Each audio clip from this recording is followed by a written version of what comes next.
Hoy, miércoles, expira el plazo de 20 días para que la directiva europea que regula el cumplimiento de encarcelaciones en 2 países entre en vigor.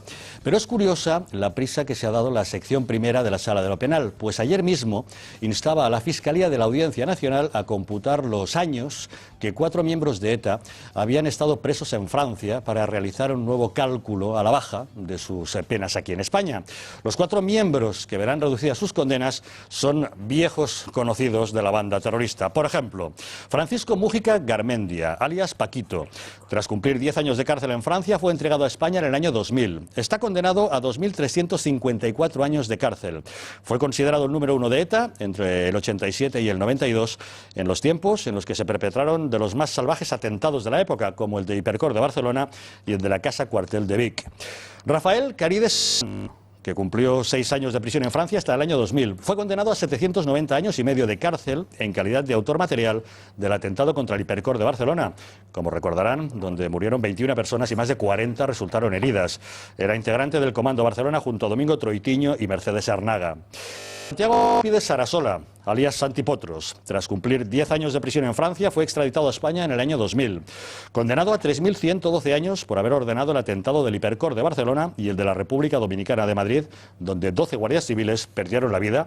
Y Alberto Plazaola, que cumplió condena en Francia por asociación de malhechores. En julio del 97, la Audiencia Nacional le condenó a 46 años de prisión por 2 delitos de asesinato frustrado y otro de estragos terroristas. Durante su detención, junto a la histórica terrorista Carmen Guisasola, se le interceptó información con planes de atentados sobre los Juegos Olímpicos de Barcelona.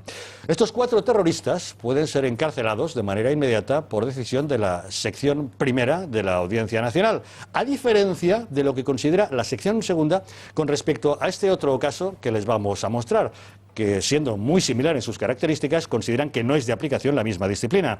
Se trata de Iñaki Bilbao, alias Iñaki de Lemona, condenado 3 veces en Francia, entre el 94 y el 96, a 16 años de cárcel. Estaba acusado de 8 asesinatos por el comando Goyarri Costa, cometidos entre el 82 y el 84, considerado jefe de ETA durante 2 meses en 1992. Para tratar de analizar el porqué de esta diferencia de criterio, hoy nos acompaña Daniel Portero, presidente de Dignidad y Justicia.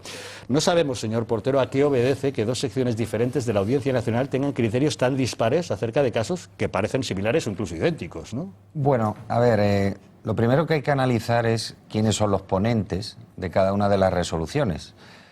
Porque, curiosamente, la resolución de la sección primera, es decir, la que sí, de alguna forma, quiere acumular las condenas, el ponente es Ramón Sáez Valcárcel, cuyo currículum respecto a ETA, en la lucha contra ETA, es más bien dudoso, en el sentido de que recientemente ha dejado en libertad a 40 miembros de SEGI, eso fue en mayo de este año, esgrimiendo también una serie de argumentos, en mi opinión, que bueno, que desde luego eran muy difíciles de rebatir en el Tribunal Supremo, porque al fin y al cabo la opinión de los jueces en una sentencia es difícil luego de rebatir. Se pueden rebatir los hechos, pero las opiniones son complicadas. Es un juez que, de alguna forma, un magistrado, lo pone difícil y siempre ha tenido resoluciones en el ámbito muy cercano a las garantías del victimario. Y bueno, pues la verdad es que no me sorprendió cuando vi la noticia, porque ya es que he leído unas pocas de este señor. Pero, Daniel, debemos entender que la ley, el espíritu y la letra de la ley deja tanto margen para que todo dependa de la interpretación de un juez en concreto, a diferencia de otro. A ver, yo personalmente pienso que el auto no está conforme a ley, porque, digamos, el ordenamiento jurídico español todavía no había asumido esta decisión marco de la Unión Europea, no estaba en vigor la aprobación del proyecto de ley que se aprobó el 6 de noviembre de 2014, concretamente, y por tanto no podían esgrimir pues, las argumentaciones de ese proyecto de ley.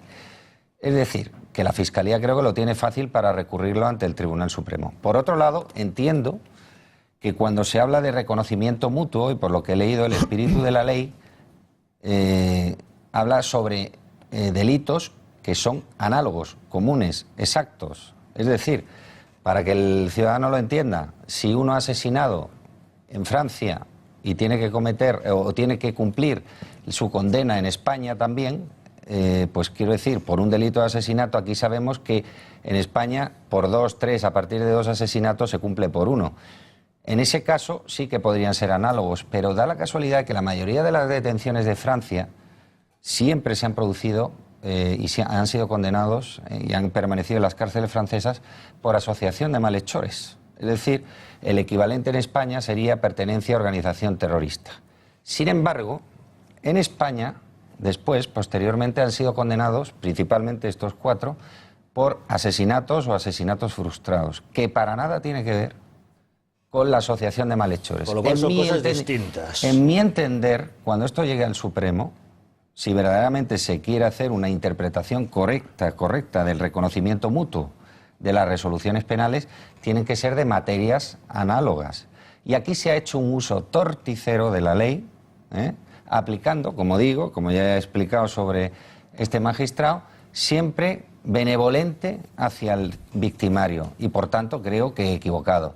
Lo veremos en el Tribunal Supremo y yo espero que el Tribunal Supremo, de alguna forma, deje claro que esto solo se puede producir en delitos que son análogos, pero no en cosas totalmente diferentes. Recordar, e insisto, que en Francia la mayoría de los cumplimientos de condena, que son siempre inferiores a 15 años, son por asociación de malhechores o pertenencia a organización terrorista.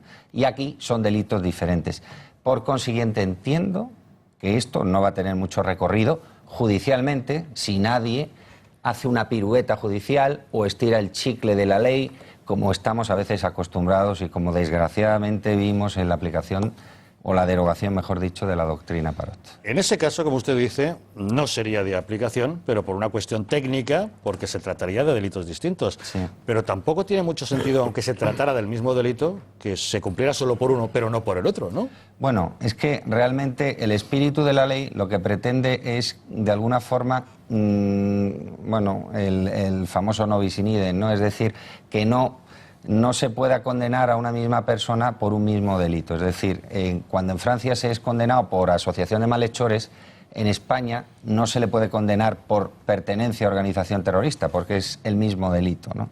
Eso es lo que es el espíritu de la ley, tanto en España como a nivel europeo, y por tanto yo entiendo que ahí no tenemos mucho que hacer. Sin embargo, cuando se trate de delitos, y estoy hablando del espíritu de la ley, y digamos de alguna forma aplicada al ámbito europeo, yo entiendo que en el resto de delitos no va a ocurrir así. Entonces, pues bueno, lo que ocurre también es que tenemos un problema, que es que el artículo 988 de la Ley de Enjuiciamiento Criminal, si no recuerdo mal, establecía que no eran computables las condenas independientemente del delito. Es decir, acaban de hacer una ley, aprobar una ley en el Congreso de los Diputados, pero no han corregido otras. Es decir, una chapuza, lo de siempre, ¿no? Y bueno, y a mí lo que me entristece, sinceramente lo digo, es a veces ver cómo el Partido Popular, que siempre se ha posicionado con las víctimas del terrorismo, este tipo de leyes o proyectos de ley de verdad no ha pensado que vuelva a tropezar con la misma piedra de la doctrina Parot, porque para